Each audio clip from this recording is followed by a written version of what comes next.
Hello दोस्तों, हिंदी की बिंदी channel में आप सभी का स्वागत है। तो दोस्तों, आज के इस वीडियो में हम बात करेंगे कुछ महत्वपूर्ण टॉपिक की व्याकरण से संबंधित, क्योंकि व्याकरण भी परीक्षा में काफी ज्यादा पूछा जा रहा है। तो व्याकरण के टॉपिक को हम एक ही वीडियो में खत्म करने की कोशिश करेंगे, जो भी महत्वपूर्ण चीजें पूछी जा रही है। तो पहला है कि स्वर की परिभाषा क्या है, स्वर क्या होते हैं। तो हिंदी व्याकरण के ऐसे वर्ण जिनका बिना किसी अन्य वर्ण की सहायता से, यानी ऐसे शब्द या ऐसे वर्ण जिनको हम बिना किसी की सहायता के आराम से उच्चारण कर सकते हैं, बोल सकते हैं, उनको हम स्वर कहते हैं। तो ऐसी ध्वनि जो स्वतंत्र रूप से आसानी से बोली जाती है, स्वर कहलाती है। जैसे कि अ, आ, ई उ, री, ए, ऐ, ओ, औ, अंग, अह, ये सारे क्या है, स्वर है। ठीक है, चलिए अब बात करेंगे स्वर कितने प्रकार के होते हैं। देखिए, मात्रा के आधार पर, तालु की स्थिति के आधार पर, ओष्ठ आकृति के आधार पर और जीव के क्रियाशील आधार पर, तो इन पर ये निर्भर होते हैं। तो देखिए, अब स्वर जो है वो कुल कितने प्रकार के होते हैं, तो ये चीज ध्यान में रखिएगा। कई बार आपसे डायरेक्ट प्रश्न पूछे जा रहे हैं। तो स्वर जो है 3 प्रकार के होते हैं: ह्रस्व स्वर, दीर्घ स्वर और तीसरा है प्लुत स्वर। अब ह्रस्व स्वर क्या है? तो ह्रस्व स्वर में एक मात्रिक स्वर इसको कहा जाता है, क्योंकि इसमें कोई भी अतिरिक्त मात्रा नहीं होती। तो जिनका उच्चारण करने में बहुत ही कम स्वर समय लगता है, तो जिनका उच्चारण करने में भी बहुत कम समय लगता है, उसको हम ह्रस्व स्वर कहते हैं। जैसे अ, ई, उ, री, ये चीजें ध्यान में रखिएगा। ह्रस्व स्वर क्या है। वहीं पे दीर्घ स्वर, जिनके उच्चारण में ह्रस्व स्वर की तुलना में ज्यादा समय लगता है, दुगना समय लगता है, उन्हें हम दीर्घ स्वर कहते हैं। जैसे कि आ, ई, उ, ए, ऐ, ओ, औ, ये सारे क्या है, ह्रस्व स्वर है। ठीक है। तीसरा है प्लुत स्वर। ये क्या होते हैं?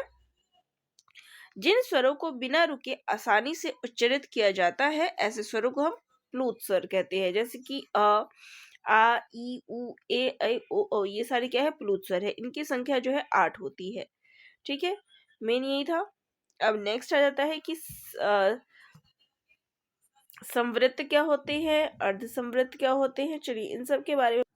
वहीं पे अगर व्यंजन की बात करें तो व्यंजन क्या होते हैं? क, ख, ग, घ जो होते हैं, जो स्वतंत्र रूप से जो शब्द नहीं बोले जाते। क्योंकि जो व्यंजन होते हैं, जैसे कि हमने क लिखा है, तो क किससे बनता है? क जमा अ, तो ये इससे बनता है। तो ये क्या है? स्वतंत्र नहीं है। तो ये सारे क्या आ गए? क से लेके आपका जो है शुरू हो जाता है, वो व्यंजन होते हैं। ठीक है। तो मूल विभाजन के आधार पर व्यंजन कितने प्रकार के होते हैं? स्पर्श व्यंजन, संयुक्त व्यंजन, अंतस्थ व्यंजन और ऊष्म व्यंजन। फिर इसके अलावा स्वर तंत्रियों के कंपन के आधार पर सघोष व्यंजन और अघोष व्यंजन। फिर इसके बाद अल्प प्राण और महाप्राण। अब अल्प प्राण और महाप्राण पे आपका प्रश्न पूछा गया था। तो देखिए, क हो गया और क, ख, ग, घ और ड़, ये होते हैं। अब यहाँ पे जो क है, ग है और ड़ है, ये क्या है? तो यहाँ पर आपका अल्प प्राण से और महाप्राण से पूछा जा रहा है। तो देखिए, अल्प प्राण क्या हो गया आपका? पहला, तीसरा, ये पहला है, 2, 3, घ और र। पहला, तीसरा और पांचवा, ये होते हैं आपके अल्प प्राण। ठीक है। और वहीं पे ख और घ, ये दोनों क्या हो गए? महाप्राण। ठीक है। ऐसे ही आप चर्चा जाजा का भी देख सकते हैं, टाटा टाटा का भी देख सकते हैं। तो अल्प प्राण क्या हो गया है? प्रश्न पूछा जाए, देखिए, पहला और तीसरा ये हो जाएगा अल्प प्राण, दूसरा और चौथा हो जाएगा आपका महाप्राण। ये पूछते हैं। संज्ञा क्या होता है? तो किसी व्यक्ति, वस्तु या स्थान के नाम को संज्ञा कहते हैं। संज्ञा के कितने प्रकार है? क्योंकि आपसे डायरेक्ट प्रश्न पूछा रहा है, तो देख लीजिए कितने प्रकार के होते हैं। द्रव्यवाचक, जातिवाचक, व्यक्तिवाचक, समूहवाचक और भाववाचक। इतने प्रकार के संज्ञा हो गए आपके, 5 प्रकार के। फिर बात करते हैं सर्वनाम। सर्वनाम क्या होते हैं? जो शब्द संज्ञा के स्थान पर प्रयुक्त होते हैं, उनको हम सर्वनाम कहते हैं।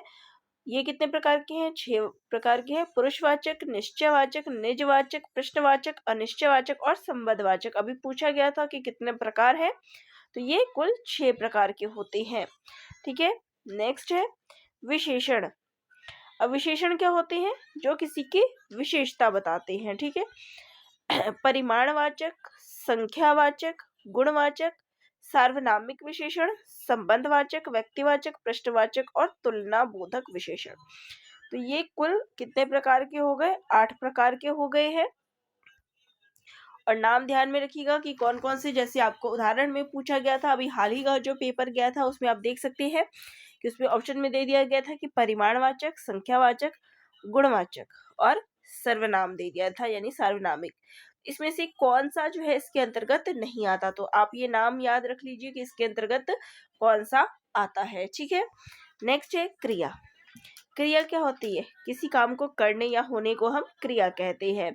ये कितने प्रकार के? देखिए, संयुक्त क्रिया जो मिलके हो गया, फिर क्रिया विशेषण जो क्रिया की विशेषता बताए वो हो गया आपका क्रिया विशेषण, संबंध सूचक और समुच्चय बोधक और विस्मयादि बोधक। ये सारी चीजें आपका अलग अलग है।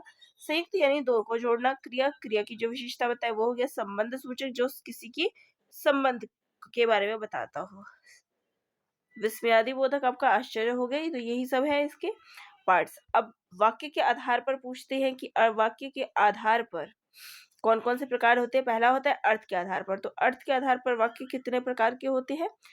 विधानार्थक, आज्ञार्थक, इच्छार्थक, विस्मयाबोधक, प्रश्नवाचक, संकेतार्थक, संदेहार्थक, निषेधात्मक वाक्य होते हैं। तो कुल 8 प्रकार की जो है ये वाक्य होते हैं। तो वाक्य कितने प्रकार के होते हैं? 8 प्रकार के। किसके आधार पर? तो ये ध्यान रखिएगा, अर्थ के आधार पर। अर्थ के आधार पर वाक्य कितने प्रकार के हो गए हैं? 8 प्रकार के। ठीक है, मैं जल्दी जल्दी आपको बताती जा रही हूँ। क्रिया के आधार पर, ये आपसे प्रश्न पूछा गया था कि क्रिया के आधार पर वाक्य कितने प्रकार के होते हैं, तो इसलिए मैं आपको अर्थ ना समझा के डायरेक्ट इन पे ही करवाती आ रही। तो देखिए, क्रिया के आधार पर जो वाक्य होते हैं वो 3 प्रकार के होते हैं, कर्तृवाच्य, कर्मवाच्य और भाववाच्य। तो कितने प्रकार के हो गए? ये 3 प्रकार के। अभी जो परीक्षा हुई थी उसमें आपसे प्रश्न पूछा गया था, ठीक है, 9th-10th का, उसमें ये सारी चीजें थी। फिर संरचना के आधार पर कितने वाक्य प्रकार के होते हैं? सरल वाक्य, संयुक्त वाक्य और मिश्र वाक्य। कितने प्रकार के हो गए? ये भी 3 प्रकार के। ठीक है, फिर इसके बाद संधि। संधि क्या होता है? जब दो वर्णों को आपस में जोड़ा जाता है तो वो संधि कहलाती है।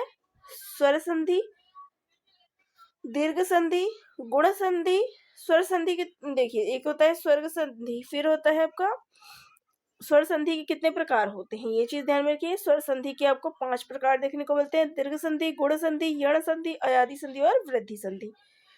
स्वर संधि के 5 प्रकार हो गए। फिर इसके बाद आता है व्यंजन संधि और विसर्ग संधि। तो संधि कितने प्रकार की होती है? 3 प्रकार की, स्वर संधि, व्यंजन संधि और विसर्ग संधि, 3 हो गई। वहीं पे अगर स्वर संधि की बात करें तो ये 5 प्रकार की होती है, दीर्घ, गुण, यण, अयादि और वृद्धि संधि। ठीक है, कहेंगे कि हम इनको पहचानेंगे कैसे, ये भी आपका प्रश्न आ जाता है। तो देखिए, दीर्घ संधि, दीर्घ, दीर्घ मतलब क्या होता है? बड़ा। तो यहाँ पर जिस भी शब्द में बड़ी मात्रा है, यहाँ पर मैं ट्रिक बता रही हूँ आपको संधि कैसे पहचाने, जिसमें भी बड़ी मात्रा आएगी वहां क्या हो जाएगा? दीर्घ संधि। जैसे कि पुस्तकालय, यहाँ पे क में क्या है? बड़ी मात्रा आ गई तो क्या हो जाएगा? क्योंकि शब्द जो है पुस्तक जमा आलय हो जाता है तो बड़ी मात्रा आ रही है, तो क्या आ गया? दीर्घ संधि। नेक्स्ट शब्द है मुनीश, कौन सी मात्रा आ गई? बड़ी की, तो क्या बन गया? मुनि जमा ईश, बड़ी मात्रा आ गई सेकंड में। तो सेकंड शब्द यहाँ पे हम देखते हैं, सेकंड मात्रा जो रहती है वो हम देखते हैं। यहाँ मैं दीर्घ संधि के बारे में बता रही हूँ, तो बड़ी मात्रा आ गई। फिर एक और शब्द ले लेती हूँ, भानुदय, भानु जमा उदय, कौन सी मात्रा आ रही है? सेकंड वाली की मात्रा देखो, बड़े ऊ की, तो वहां पे क्या आ गया? दीर्घ संधि। ठीक है, एक और शब्द ले लेती हूँ, विद्यार्थी, कौन सी मात्रा आ गई यहाँ पे? सेकंड वाली, बड़ी की, तो यहाँ पे कौन सी मात्रा आ गई? दीर्घ संधि। ठीक है, तो ये आप इस प्रकार से पहचानिएगा। फिर आते हैं गुण संधि पे। गुण संधि पे क्या होता है? कि जिसके ऊपर भी एक मात्रा लगी हो, चाहे ऐसी मात्रा लगे हो चाहे फिर ऐसी मात्रा लगी हो, अगर एक मात्रा आ रही है किसी भी शब्द के ऊपर तो वहां क्या हो जाता है, गुण संधि, यानी हम गुण बता रहे हैं। जैसे कि यहाँ पे आप देख सकते हैं सुरेंद्र, कितनी मात्रा आ रही है ऊपर, एक मात्रा आ रही है, तो क्या आ गया, गुण संधि। नेक्स्ट अगर बात करें, देखिए भारतेंदु, कौन सी मात्रा आ गई ऊपर, सिंगल मात्रा आ गई, तो वहां पे आ गया। एक और ले लेते हैं जहाँ पे ओ की मात्रा आ रही हो, महोदय, ओ की मात्रा आ गई, तो एक मात्रा आ रही है तो वहां क्या आ जाएगा, गुण संधि। फिर बात करेंगे यण संधि की, तो यण में क्या है, य से शुरू हो रहा है ना, यण, य, तो य से याद रखिएगा, य र, ला चला गया, व याद रखिएगा, य र व, और इसके पहले आधा अक्षर हो, ये 3 शब्द होगा, य र व और कोई आधा अक्षर हो, ठीक है, तो वहां जो है क्या हो जाएगा,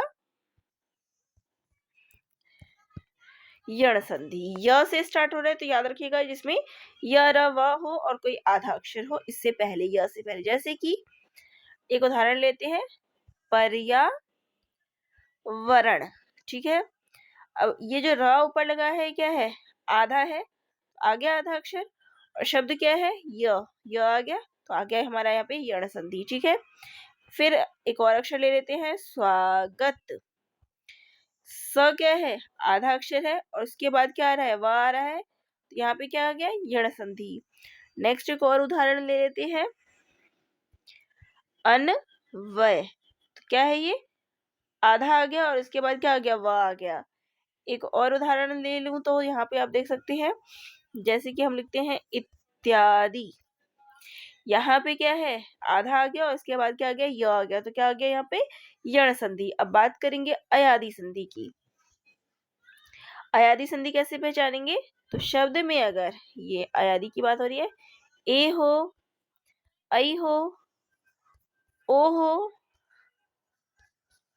औ की मात्रा नहीं आती, अगर शब्द में आपको ये 4 मात्रा अगर नहीं आती है और कोई ये मात्रा क्या हो, ये चारों ना हो, और 3 अक्षर का शब्द हो, शब्द कितने अक्षर का हो, 3 अक्षर का, बिना मात्रा के ये शब्द हो, तो वहां क्या हो जाएगा हमारा, अयादि संधि। अब जैसे उदाहरण लेते हैं, पवित्र, कौन सी मात्रा आ रही है, छोटी ई की आ रही है, लेकिन यहाँ तो इन चारों में छोटी ई की नहीं है, तो ये क्या हो गया, अयादि संधि। एक और उदाहरण, भवन, कोई मात्रा नहीं, अ की मात्रा आ रही है, तो यहाँ पे क्या आ जाएगा, अयादि संधि। एक और ले लेते हैं, देखिए भावुक, कौन सी मात्रा आ रही है, ऊ की, यहाँ पे कौन सी मात्रा आ रही है, ऊ की, लेकिन हमारे ऑप्शन में तो ऊ की मात्रा नहीं है, यहाँ क्या हो गया, अयादि संधि। एक और ले लेती हूँ उदाहरण, नायक, कौन सी मात्रा है, आ की, ऑप्शन में तो आ नहीं है, यहाँ भी क्या आ गया, अयादि, ठीक है। तो इस प्रकार से जो है आप देख सकते हैं, 3 अक्षर का शब्द हो और ये चारों ना हो तो वहां हो जाएगा अयादि संधि, ठीक है। अब इसके बाद बात करेंगे वृद्धि संधि की, तो वृद्धि संधि में क्या होगा, वृद्धि हो गई, दीर्घ में क्या था, बड़ी मात्रा आ गई, ठीक है, गुण में क्या था, एक मात्रा, ऊपर क्या होगा, एक मात्रा, लेकिन इसी का उल्टा, गुण का उल्टा क्या हो जाएगा, गुण में क्या हो गई, वृद्धि हो गई, अगर किसी के गुण में वृद्धि हो जाती है तो क्या हो जाएगा। अब इसका उदाहरण, गुण में क्या था, एक मात्रा थी, और जब इस गुण में आदमी की वृद्धि हो जाती है तो क्या आ जाएगा, अ हो जाएगा, और इसमें अ हो जाएगा, तो ये क्या हो जाएगा, वृद्धि संधि। उदाहरण, बिना उदाहरण के तो काम नहीं चलेगा, जैसे कि सदैव, 2 मात्रा आ गई, वही वृद्धि हो गई, वृद्धि संधि हो गई। एक और लगा लेते हैं, महोषधि, 2 मात्रा आ गई, भाई यहाँ भी क्या हो गया, वृद्धि हो गई गुण की, तो आ गया महौषधि, ठीक है। तो ये 2 चीजें हो गई क्लियर आपका संधि, ठीक है। तो ये आप स्वर संधि में जो ये 5 आते हैं ऐसे पहचान सकते हैं। और अब बात आती है कि भाई फिर हम व्यंजन कैसे पहचानेंगे, तो व्यंजन को अगर हम व्यंजन से मिलाते हैं या फिर स्वर से अगर उसे मिलाते हैं, जो परिवर्तन होता है उसको हम व्यंजन संधि कहते हैं। तो चलिए इससे पहले हम विसर्ग संधि के बारे में जानते हैं। तो देखिए, तो विसर्ग के बाद स्वर या व्यंजन आ जाए तो जो परिवर्तन होता है वो क्या कहलाएगा? विसर्ग संधि। अब पहचानेंगे कैसे? तो देखिए, विसर्ग संधि की पहले हम बात कर लेते हैं। तो देखिए, जिसमें आधा श हो, ये हमारे जो हम हिंदी पढ़ते हैं उसमें अपने 3 तरह के श पढ़े हुए हैं। ये श होता है, फिर षटकोण स, और ये 3 प्रकार के स पढ़ते हैं आप लोग, ठीक है। अब इन्हीं तीनों श का हम आधा ले लेंगे। इस स का हमने आधा ले लिया और इस स का भी हमने आधा ले लिया। तो ये 3 स हो तो वहां क्या आ जाएगा? विसर्ग संधि। जैसे कि आ गया आपका दुष्कर, आधा सा आ गया, क्या आ गया फिर यहाँ पे? विसर्ग संधि। एक और ले लेते हैं, दुष्चरित्र, आधा सा आ गया भाई, विसर्ग संधि। एक और उदाहरण ले लेते हैं, नमस्ते, क्या आ गया? आधा सा आ रहा है, तो भाई क्या हो गया यहाँ पे? विसर्ग संधि। तो ये आपका विसर्ग संधि पहचान लोगे। तो जब आप ये सारे ही संधि पहचान सकते हो कि विसर्ग कौन सा है और स्वर कौन सा है, तो बाकी जो बच गया वो आपका आ जाएगा व्यंजन संधि के अंतर्गत, ठीक है। जब आपको मैंने स्वर के सारे तरीके बता दिए, विसर्ग के तरीके बता दिए, तो बच क्या गया? व्यंजन। तो जो इनमें नहीं आता वो सारा व्यंजन में आता है। उसके भी कुछ तरीके हैं व्यंजन में। अब क्या करोगे? जहाँ पे भी अंक की मात्रा होती है ऊपर, वो क्या होता है? माँ में बदल जाता है। तो यहाँ पे संक्षेप, ये क्या होगा? सम जमा शेप। यहाँ देखिए, मैंने आपको ट्रिक बता दिया था, तो यहाँ मैं इसको नहीं लूंगी क्योंकि फिर काफी लंबा वीडियो होगा, मैं आपको और चीजें नहीं बता पाऊंगी। चलिए बात कर लेते हैं समास की। तो समास कितने प्रकार के होते हैं? ये कुल 6 प्रकार के होते हैं, ठीक है। समास कितने प्रकार के होते हैं भाई? 6 प्रकार के, ठीक है। ये आपको पता है। चलिए, कौन कौन से होते हैं, कैसे याद रखेंगे, ये भी बात होती है। तो भाव जागा पुरुष के अंतर्गत की, पुरुष के अंदर क्या है? भाव जागा पुरुष के अंदर की वो कर्म करे, फिर लेकिन उसके साथ जो है वो दोगलापन हो गया, गलत व्यवहार हो गया, इससे उसके मन में द्वंद्व पनप गया और उसने घर जाके अपनी बहू यानी बीवी के साथ जो है लड़ाई कर दी। तो ये आ गया आपका समास, ठीक है। भाव जागा पुरुष के अंदर, उसने कर्म किया लेकिन उसके साथ जो है दोगलापन हुआ, गलत व्यवहार हुआ, फिर इससे उसके मन में द्वंद्व हो गया, लेकिन द्वंद्व वो कहाँ निकालेगा? तो वो घर पे आके अपनी बहू से यानी बीवी से जो है निकालेगा। तो ये कुल 6 प्रकार के आपके समास हो गए। इनको कैसे आप पहचानेंगे, उस पर भी बात कर लेते हैं। तो सबसे पहला क्या है? अव्ययी भाव। अव्ययी भाव, तो जहां भी शब्द में आपको यथा, भर, अनु, निर, आ, प्र या प्रतिदिन, प्रति शब्द बने, तो वहां क्या होगा? अव्ययी भाव समास होगा। जैसे कि अगर शब्द में कहीं भी हो यथा, यानी कि यथाशक्ति, यथा आ रहा है तो क्या आ जाएगा? अव्ययी भाव। प्रतिदिन, क्या आ रहा है? प्रति आ रहा है, अव्ययी भाव। मरण, आ गया, आ भी इसमें आता है, तो क्या आ गया यहाँ पे? अव्ययी भाव, ठीक है। नेक्स्ट है तत्पुरुष समास। भाई इसको कैसे पहचानेंगे? तो जहां भी का, की, को, के लिए,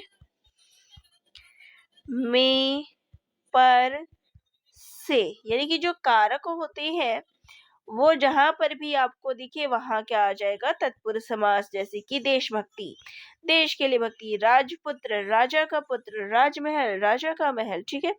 नेक्स्ट आ जाते हैं कर्मधारय। कर्मधारय में क्या होता है? जहां भी शब्द में आपको मिले है जो, या फिर उसके किसी के समान, जैसे कि चरण कमल, क्या आएगा? चरण है जो, कमल है जो आ गया, कर्मधारय। नील कमल, नीला है जो, कमल है जो आ गया। फिर लाल मणि, लाल है जो मणि, तो आ गया वहां पे कर्मधारय, ठीक है। नेक्स्ट आ जाते हैं दिगु। दिगु में क्या होता है? संख्यावाचक। तो जहां भी शब्द में संख्या आपको देखने को मिले वहां क्या हो जाएगा? दिगु। जैसे कि नवग्रह, तो यहाँ पे क्या है आपका? द्विगु समास। तो द्विगु हम कैसे पहचानते हैं?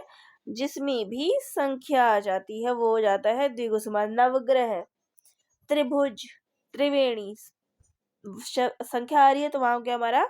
द्विगु। द्वंद्व पहचानने का, द्वंद्व कैसे पहचानेंगे हम? जिसके भी बीच में हमें और शब्द देखने को मिलता है ना, ये चिन्ह या, इस चिन्ह का मतलब क्या होता है? और या फिर या। जैसे कि माता पिता, तो यहाँ क्या आ गया? माता और पिता। अमीर गरीब, क्या गया? अमीर और गरीब। इस निशान का मतलब और या फिर या होता है, वहां क्या आ जाएगा? द्वंद्व समास। अब बात करेंगे बहुब्रीहि। तो बहुब्रीहि में क्या होता है? बहुब्रीहि में अगर आपको कहीं भी देवी देवताओं जैसे नाम लगते हैं ना, कि ये देवी देवताओं के नाम आ रहे हैं, वहां आ जाएगा बहुब्रीहि। जैसे कि गजानन, गजानन किसको बोलते हैं? गणेश जी को। नीलकंठ, नीलकंठ कौन है? शिव है। दशानन, रावण। चक्रधर, विष्णु, चक्र को धारण करने वाला। वहां गया। फिर आ जाते हैं अब, फिर इसका छंद से भी प्रश्न पूछे जाते हैं। फिर आते हैं अलंकार। अलंकार आपको 3 प्रकार के देखने को मिलते हैं: शब्दालंकार, उभयालंकार और अर्थालंकार। ये 3 प्रकार के तो प्रश्न पूछ सकते हैं कि अलंकार कितने प्रकार के होते हैं, कितने होते हैं? तो ये कुल 3 प्रकार के होते हैं। तो कहीं भी आ जाए तो टिक यही करेगा कि 3 प्रकार के होते हैं। ठीक है। अब देखिए शब्दालंकार कौन से होते हैं। अब यहाँ पे अलंकार का अर्थ पूछा था परीक्षा में, तो ये याद रखिएगा अलंकार क्या होते हैं। आभूषण हो गया। चलिए शब्दालंकार कौन कौन से होते हैं? अनुप्रास, यमक, श्लेष, पुनरुक्ति और वक्रोक्ति।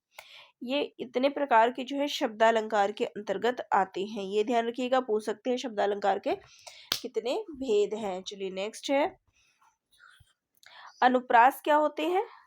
तो शब्दालंकार में हम अनुप्रास अलंकार के बारे में पढ़ते हैं। तो अनुप्रास अलंकार क्या होते हैं? जहां पर वर्णों की बार बार आवृत्ति होती है। तो जहां पर वर्णों की आवृत्ति होती है वहां पर क्या है? एक ही वर्ण बार बार आता है, वर्णों की आवृत्ति होती है, वहां पे अनुप्रास अलंकार होता है। ठीक है। जैसे सुरभित, सुंदर, सुखद, सुमन, यहाँ पे क्या है?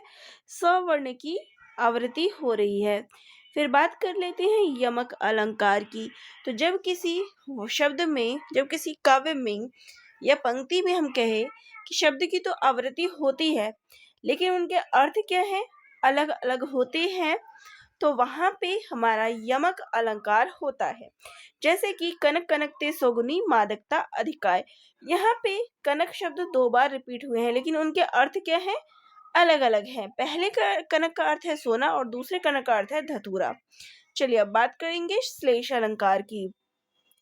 जहां पर एक ही शब्द के अनेक अर्थ चिपके हुए होते हैं वहां पर क्या होता है? श्लेष अलंकार होता है। जैसे कि यहाँ पर देख सकते हैं कि सुबरन को ढूंढत फिरत, कवि, कामी और चोर। यानी सुबरन को तो कौन कौन ढूंढ रहा है? कवि भी ढूंढ रहा है, कामी भी ढूंढ रहा है और चोर भी ढूंढ रहा है। तो यहाँ पर सुवर्ण शब्द के 3 अर्थ हैं। तो कवि के लिए इसका अर्थ है अच्छा रंग, कामी के लिए होता है जो काम करते हैं उसके लिए सुंदर स्त्री, और चोर के लिए वही क्या है? ये सोना। तो इसी प्रकार से शब्द तो एक बार रिपीट हुआ है, एक ही बार आया है सुबरन, लेकिन उसके अर्थ जो है सभी लोगों के लिए अलग अलग प्रयुक्त होते हैं। वहां क्या होता है? श्लेष अलंकार। ठीक है।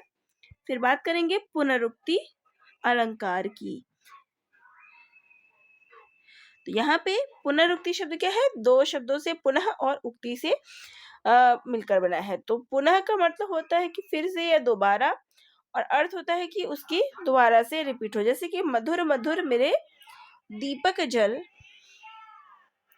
तो यहाँ पर इस पंक्ति में मधुर मधुर शब्द क्या है? 2 बार रिपीट हुए हैं।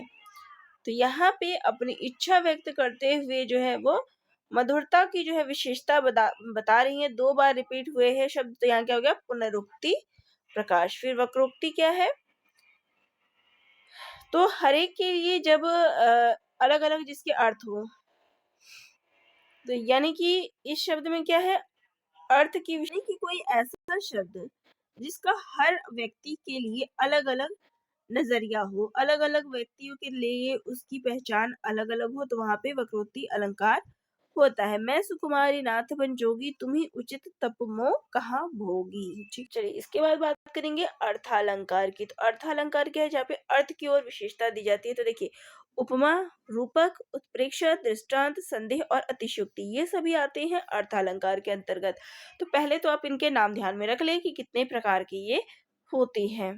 ठीक है, फिर बात करते हैं उपमा, जहां किसी की तुलना दी जाए। ठीक है, तुलना, उपमा से क्या तात्पर्य होता है, जब किसी की, एक व्यक्ति की दूसरे से तुलना की जाती है, तो वहां पे उपमा अलंकार होते हैं। अब इसके अंगों के विषय में भी पूछ लिया गया था। तो उपमेय, जिसकी तुलना की जा रही है। उपमान, जिससे हम उसकी तुलना की करते हैं। साधारण धर्म, वह गुण जिसके आधार पर ये तुलना की जाती है। वाचक शब्द, जिस उक्ति या शब्द के माध्यम से ये तुलना की जाती है। ठीक है, अब यहाँ पे इसका उदाहरण देख सकते हैं कि सागर सा गंभीर हृदय हो, गिरी सा ऊंचा हो जिसका मान।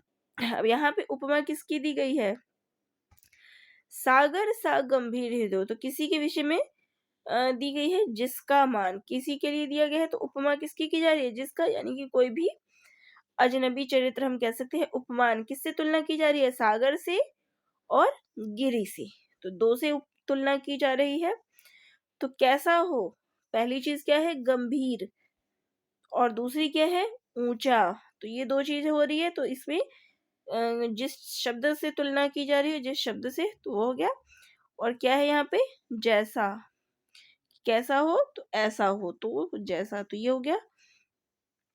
फिर बात करेंगे रूपक अलंकार। रूपक में क्या है कि हम उससे तुलना ना करके उस पे आरोप, रूपक का मतलब आप सोच लीजिए कि आरोप, यानी उस पे आरोपित ही कर दे कि ये तो वही है। जैसे कि मैया मैं तो चंद्र खिलौना ले हो, कि उसे तो चंद्रमा खिलौना ही चाहिए, तो चंद्रमा को ही यहाँ खिलौना बता दिया। खिलौने को चंद्रमा के समान नहीं बताया गया है, यहाँ पे आरोप लगा दिया है चंद्रमा पे ही खिलौने का। तो यहाँ पे क्या हो गया, ये रूपक अलंकार। ठीक है, फिर बात करेंगे उत्प्रेक्षा अलंकार की।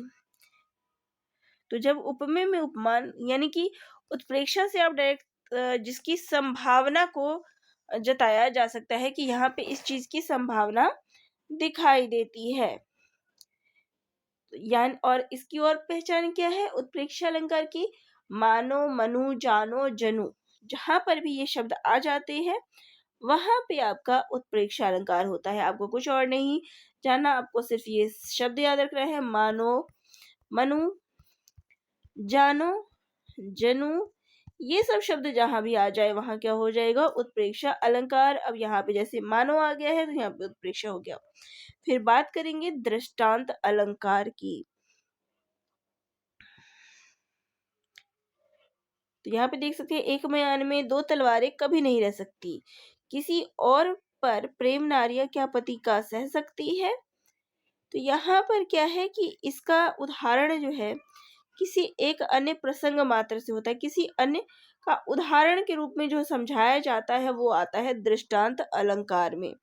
फिर संदेह, यानी कि किसी चीज पर जब हम संदेह करते हैं कि ये चीज वास्तविक है या ये चीज वास्तविक है, तो संदेह जहां पर उत्पन्न होता है वहां पे संदेह अलंकार। सारी बीच नारी है कि नारी बीच सारी है, तो यहाँ पर सारी और नारी के बीच क्या है, संदेह है। फिर बात करेंगे अतिशयोक्ति अलंकार की। अतिशयोक्ति यानी किसी भी बात को बढ़ा चढ़ा कर कहना, वो अतिशयोक्ति अलंकार के अंतर्गत आता है। जैसे कि आगे नदियां पड़ी अपार, घोड़ा कैसे उतरे पार, कि अभी तो राणा ने सोचा इस पार, तब तक चेतक था उस पर, कि राणा ने तो सोचा ही था पार करने के लिए, लेकिन चेतक क्या है, उस पार चला गया। तो यहाँ पे बढ़ा चढ़ा के जहाँ भी वर्णन होता है वहां पे क्या आ जाता है आपका, अतिशयोक्ति अलंकार।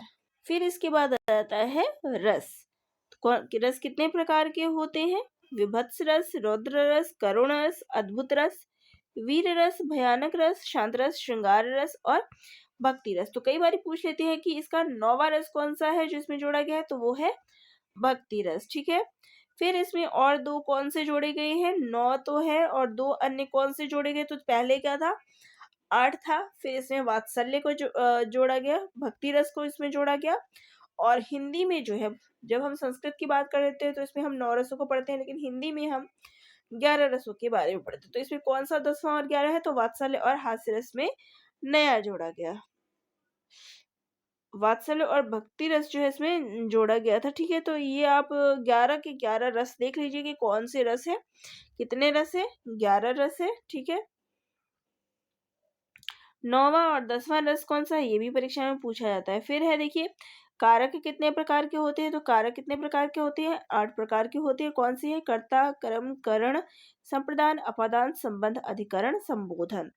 तो कर्ता ने कर्म को करण से, संप्रदान के लिए, अपादान से, संबंध का के की, अधिकरण में पर, संबोधन है अरे।